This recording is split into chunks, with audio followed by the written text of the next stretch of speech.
Salut à tous, donc c'est parti pour une nouvelle vidéo et on démarre avec Rafael Brandao qui depuis l'Arno Classic US travaille très dur pour donc avec son nouveau préparateur pour préparer l'Arno Classic Brésil qui aura lieu dans environ 4 semaines, ce qui sera justement une nouvelle occasion donc en or pour lui de décrocher une victoire pro et une qualification pour et sa qualification pour Monsieur Olympia 2026 au vu des potentiels participants à ce show car si Rafael avait choisi le New York Pro ou même le Pittsburgh Pro, la concurrence n'aurait pas été la même et sa victoire beaucoup moins probable. Donc, en quelques semaines, il est clair que Raphaël ne va pas donc se transformer. Il est impossible qu'il devienne beaucoup plus volumineux. Il a pris justement toute une année pour progresser, mais il est revenu avec, on va dire, un physique quasi similaire à celui de 2024 avec une condition qui était moins poussée.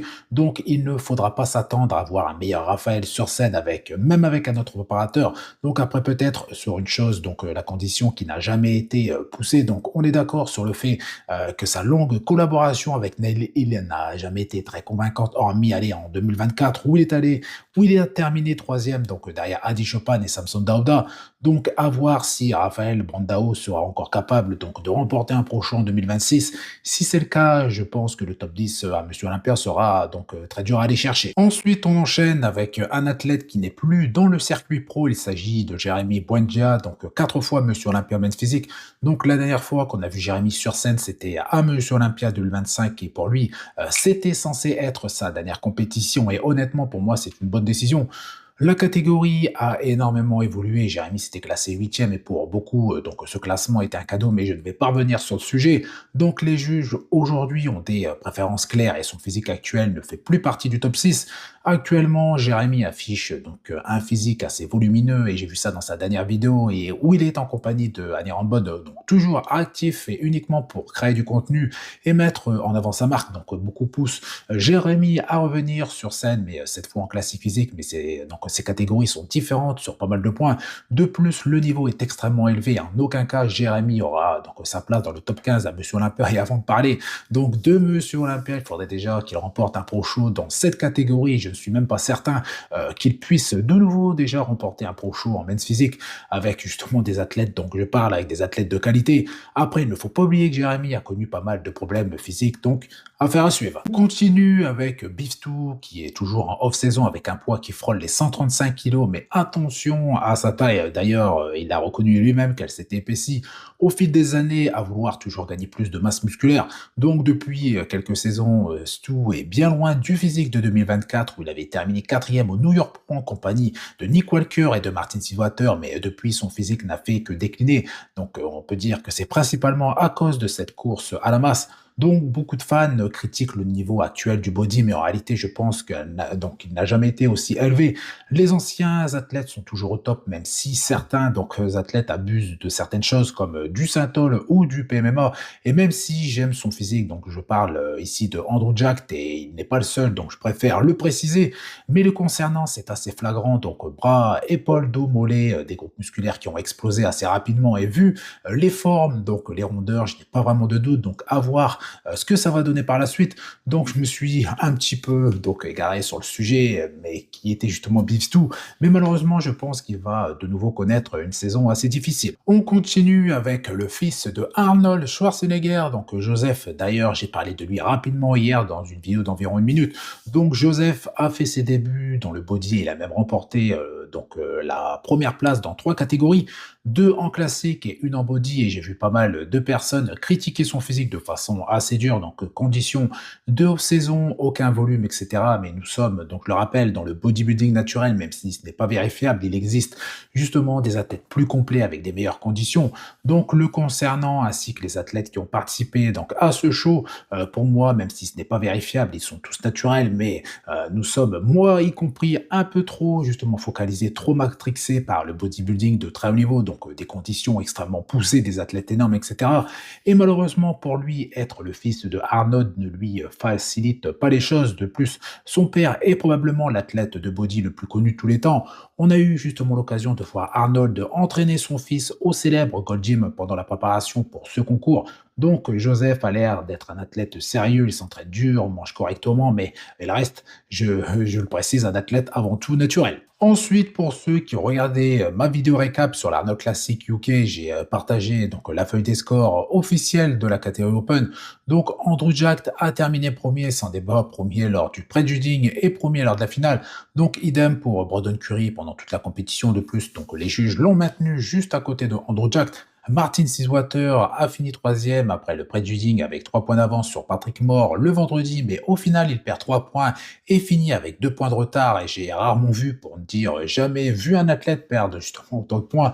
Donc ça montre que Patrick est revenu beaucoup plus affûté pour la finale, donc meilleures conditions, plus de séparation, plus de détails, également plus rond.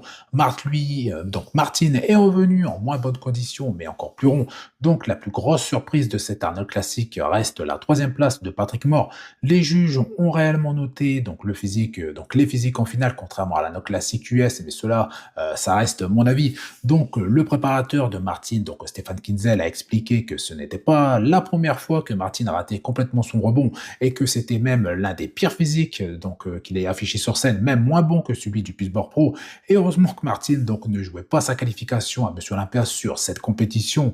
Donc je le rappelle, il est déjà qualifié, donc maintenant je pense qu'il serait sage de rester au repos pendant quelques mois, donc quelques mois de off-saison pour ensuite démarrer sa préparation pour Monsieur Olympia 2026 tranquillement. Can we expect to see Martin at the Olympia this year? We're gonna see, Okay. we're gonna see. He wants to improve. He needs to improve. He wants to be undeniable, and that's the path we're gonna walk, and we're gonna see when that will be the case. On enchaîne avec Nick Walker, qui n'est pas comme certains athlètes, même si cela devient de plus en plus rare. Donc, je parle de faire un rebond post-compétition ultra violent qui fait prendre plus de 10 kilos très rapidement. Donc, Nick est resté strict et bien qu'il ait mentionné à plusieurs reprises, il n'a aucune idée sur donc, la date de sa prochaine compétition. Il a précisé également qu'il ne fera ni le New York Pro ni le Pittsburgh Pro, ce qui selon beaucoup est une grosse erreur vu le montant total qu'il est possible de récupérer, donc environ 100 000 $. Donc, à voir si Nick ne change pas d'avis et vu la condition affichée, il peut être prêt très rapidement et ses fans justement comptent sur lui. Donc, en sachant que ses abonnés ne l'ont jamais lâché, ils croient en Nick. Pour eux, Nick a la capacité, donc a les capacités pour remporter le titre de Monsieur Olympia. Personnellement, je pense que Nick est revenu très fort, mais de là à remporter le titre de Monsieur Olympia, là je dis non. Il y a maintenant Andrew Jack qui est dans la course, sans oublier Derek Lunsford, Samson Dauda et Adi Chopin. Donc perso, je mise sur Samson, qui est pour moi celui qui affiche le physique le moins modifié, le moins retouché et également le plus complet. Il lui faut juste arriver plus volumineux et vu son physique actuel, c'est tout à fait possible avec une condition légèrement plus poussée que celle où il a remporté son titre. Donc selon Nick, le physique qu'il a présenté à l'Arnold Classic US, c'était le meilleur de toute sa carrière. Donc ses quadriceps ont évolué, sa condition était spectaculaire, extrêmement poussée avec un abdomen qui était mieux contrôlé, qui peut encore être justement amélioré. Donc personnellement, je pense qu'un titre sera très dur à aller chercher ou alors Nick va devoir afficher son meilleur physique sur scène à tous les niveaux. Un contrôle parfait du début à la fin de son entrée sur scène et surtout que ses adversaires ne soient pas en forme, mais c'est peu probable. Pittsburgh will definitely be in Pittsburgh, perfect. so yeah, I'm looking forward to that. I'm guest posing in Pittsburgh as well, so you don't want to miss that. Oh yeah, Arnold Brazil as well, so yeah, man, it's going to be a hell of a year. On revient sur Samson Dauda qui a confirmé qu'il sera présent au Pittsburgh Pro en tant que guest poseur et ça c'est une très bonne nouvelle car je suis sûr qu'il ne sera pas seul. Déjà il sera accompagné de Derek Lunsford, donc je n'ai pas vérifié les noms mais il pourrait également y avoir donc Andrew Jack, Brandon Curry et pourquoi pas Nick Walker. Donc hormis Samson et Derek, ils seront tous je pense dans d'excellentes conditions sachant que le Pittsburgh Pro a lieu d'environ 6 semaines. Donc si cela arrive, il y aura donc du spectacle et personnellement j'ai hâte de voir Samson énorme à côté des autres athlètes.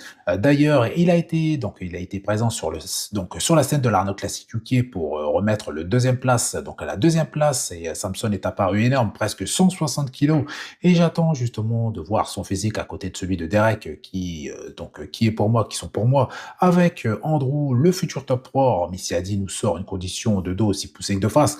Donc pour ceux qui affirment que 2026 sera un duel entre Andrew et Samson pour la première place et la deuxième place. Donc en 2026, donc ce Pittsburgh Pro sera pour moi l'occasion idéale de comparer tous ces athlètes. On continue avec un update de deux athlètes, donc José Manuel, athlète classique physique du Mans 2025, qui est en compagnie d'un athlète open, donc Andrea Presti. Donc José, top 4 en 2025, Andrea, lui, a participé 3 fois à Monsieur Olympia, bientôt 4e, car il est déjà qualifié pour Monsieur Olympia lorsqu'il a battu justement donc Johan Pradel. Donc comme je l'ai déjà dit, José est très loin de sa limite de poids, et même trop loin pour atteindre son poids sans conséquence. Il est aussi lourd qu'un athlète open de 128 kg, donc d'ailleurs Andrea pèse justement 128 kg, mais la différence c'est que José est en bien meilleure condition, donc Andrea a même laissé un petit commentaire et tout le monde a été plutôt d'accord avec lui. Donc Andrea est connue pour avoir l'un des meilleurs dos de la catégorie open, et bien regardez justement cette photo, elle parle d'elle-même, et c'est pourquoi José est imbattable de dos dans la catégorie classique, mais j'ai vraiment des doutes qu'il reste justement dans cette catégorie classique. Il va encore se rendre compte de la difficulté de perdre du poids, donc du muscle, de sacrifier de la masse musculaire comme Urs Kalsinski, donc aucun progrès n'est possible en restant dans cette catégorie, ce qui n'est pas le cas de certains justement de ses adversaires. Donc je ne connais pas ses objectifs, donc la catégorie open n'est pas non plus de tout repos sans risque, donc c'est un choix difficile à prendre car pas mal de choses sont à prendre donc en compte. Il ne sera jamais un top athlète en open alors que dans la catégorie classique il est déjà un top athlète, donc il va falloir encore, je pense, patienter pour connaître la décision de José à rester en classique ou switcher en open. Ensuite, nous avons eu l'occasion de voir 3 top athlètes de 3 catégories différentes ensemble, donc et 2 sont des Monsieur Olympia, donc Samson Dauda, Mike Summerfield et Ryan Terry qui étaient réunis pour un entraînement commun au gym de Samson. Donc depuis l'Arnold Classic UK, Mike ne s'est pas entraîné, mais regardez-moi ce physique, il a clairement, encore une fois pour moi, la possibilité de devenir Monsieur Olympia en 2026, mais malgré ça, beaucoup de personnes lui demandent encore de switcher de catégorie, donc passer en 212 ou en open, mais dites-moi pourquoi. Donc même si je suis persuadé que Mike pourrait potentiellement faire partie du top 1 212, mais ça c'est peut-être par la suite, mais pas maintenant, sans avoir donc remporté plusieurs titres de Monsieur Olympia, Mike a déjà répondu à plusieurs reprises, mais encore une fois, très récemment, il n'a aucune intention de devenir plus lourd et de passer dans une catégorie supérieure. Il a prouvé à tout le monde qu'il pouvait améliorer son physique et être encore meilleur à 92 kg qu'à 96.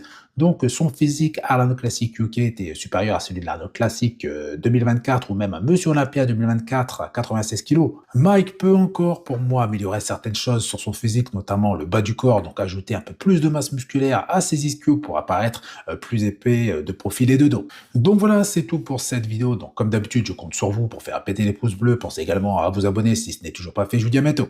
Salut! Get ready because I'm cooking. I know you guys are cooking out there. So Samson is cooking, Derek is cooking. I'm also cooking. So yeah, get ready guys. We're gonna spice things up.